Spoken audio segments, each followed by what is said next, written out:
Welcome to CLEF Notes, brief answers to theological questions. Our question for today: what is the meaning of the Fifth Commandment? You shall not murder.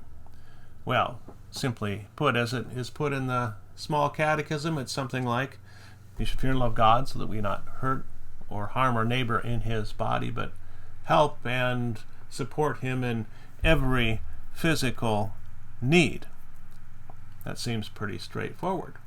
But we say things nowadays like, it's not like I've killed anyone, as if we don't actually hurt someone physically. We've kind of fulfilled all the commandments.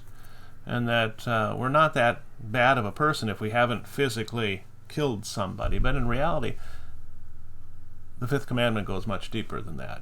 It has to do with not only our physical actions towards our neighbor, but also what we say about them and what we think about them.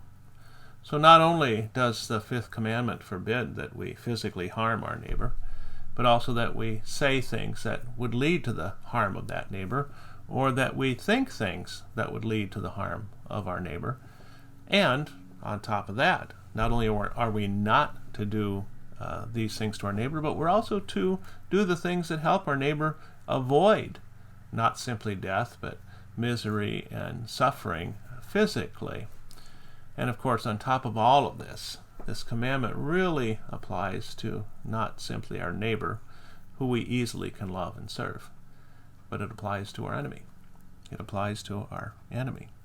So a very challenging commandment when it comes right down to it.